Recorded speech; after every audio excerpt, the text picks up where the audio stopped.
les éclipses de lune et de soleil, et le résultat est la preuve de la théorie héliocentrique de l'univers.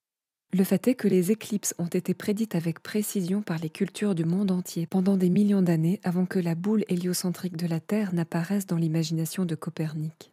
Ptolémée, au 1er siècle de notre ère, a prédit les éclipses pendant 600 ans sur la base d'une Terre plane et immobile, avec autant de précision que n'importe quelle personne vivant aujourd'hui.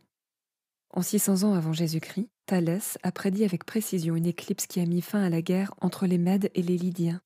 Il y a 3000 ans, les Chaldéens, les Égyptiens, les Indiens, les Chinois et autres encore ont prédit les éclipses avec une précision de quelques secondes par rapport aux méthodes modernes. Les éclipses se produisent régulièrement avec précision selon des cycles de 18 ans.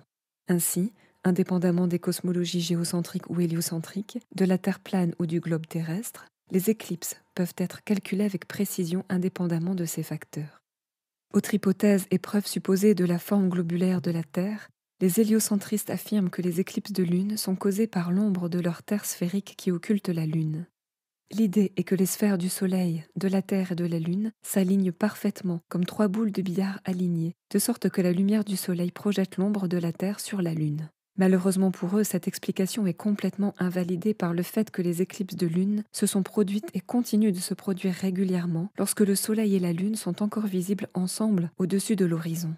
Mais pour que la lumière du Soleil projette l'ombre de la Terre sur la Lune, les 3 corps doivent être alignés dans une symétrie droite de 180 degrés. Dès l'époque de Pline, on trouve des traces d'éclipses de lune se produisant alors que le Soleil et la Lune sont tous deux visibles dans le ciel, et cela se produit encore aujourd'hui lors d'éclipses de lune. Pour tenter d'expliquer les incohérences de leur théorie, les héliocentristes prétendent généralement que la réfraction de la lumière doit se produire à une échelle suffisamment grande pour expliquer le phénomène. Mais même si cette explication très peu plausible de contrôle des dommages par ingénierie inverse est acceptée, elle ne peut expliquer comment les observateurs terrestres sont supposés